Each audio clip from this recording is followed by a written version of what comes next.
From the Mount Washington Radio Group Online Newsroom, I'm Gare McKenzie. The special election to replace late Executive Council member Ray Burton in New Hampshire's North Country remains undecided, with the race between Joe Kenney and Michael Cryans too close to call. Officials don't expect results of the race to be known until at least this afternoon. Kenney has declared victory this morning, but Cryans says he's waiting to see the final vote count. In Conway, Cryans got 425 votes and Kenney 300.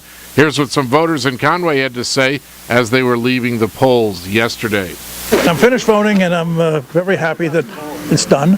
Cryans, they should not listen to the barbs thrown against him when they had no meaning for a county commissioner. It's totally unrelated. I voted for Kenney. I just like what he stands for. I think he will be able to do some good, continue on a legend. He's for the good of New Hampshire. I think he's for the people. I think he listens to the people, which is important. We can only hope when we vote. That's all we can do. Here are some council vote results from other towns in Carroll County. In Albany, 109 votes for Cryans, 105 for Kenney. In Bartlett, 379 for Cryans, 307 for Kenney. In Freedom, Cryans 152, Kenney 141. In Madison, Cryans 215, Kenney 196. In Ospey, Cryans 198, Kenney 335.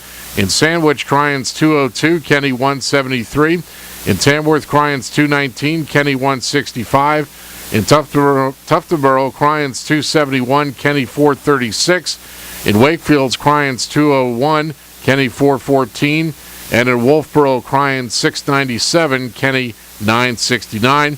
All results should be considered unofficial until certified by the state. The New Hampshire House is slated to vote on whether to repeal the state's death penalty. The House Criminal Justice and Public Safety Committee last month voted 14-3 to recommend passage. If the House approves the measure, it will go to the Republican-led Senate, where it faces an uncertain future. The legislature voted to repeal capital punishment in 2000, but then Governor Jeanne Shaheen vetoed the bill. Democratic Governor Maggie Hassan has said she supports a repeal as long as it's not applied retroactively to the case of Michael Addison, who was sentenced to die for killing a Manchester police officer in 2006. Addison is the only convict on death row in New Hampshire. The state's last execution was in 1939. In Maine news, and their continued opposition to Medicaid expansion, some Maine Republicans are promoting the cheap private plans available on the exchange under the Affordable Care Act, a law they oppose. GOP lawmakers say many who qualify for Medicaid can get plans for just a few dollars a month thanks to the federal subsidies available under the law. They say the ACA is bad policy, but it's the law of the land, so they're willing to promote parts of it if that means saving taxpayer dollars.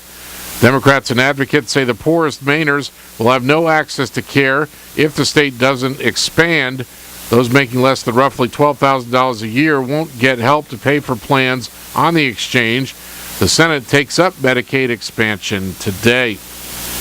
In sports and preseason exhibition play, a Boston Red Sox split squad beat the Baltimore Orioles 6-5 yesterday, while another Red Sox split squad lost 5-4 to the Miami Marlins, and the Indiana Pacers beat the Boston Celtics 94-83 last night. In the weather, a winter storm warning in effect until noon on Thursday. Snow today. Freezing rain and sleet this afternoon. Snow and sleet accumulation of 2 to 6 inches. Ice accumulation up to 1/10 of an inch. Highs in the lower 30s. Light winds becoming northeast 10 to 15 miles per hour with gusts up to 25 this afternoon. Sleet and freezing rain in the evening tonight. Snow, additional snow and sleet accumulation of 4 to 10 inches. Ice accumulation up to 1/10 of an inch. Colder with lows around 10 above. Northeast winds 15 to 20 miles per hour with gusts up to 40. Wind chill values as low as 6 below zero after midnight. And snow on Thursday, total accumulation of 12 to 16 inches, 8 to 12 inches in southern Carroll County. Colder with highs around 14. From the Mount Washington Radio Group Online Newsroom, I'm Gare McKenzie.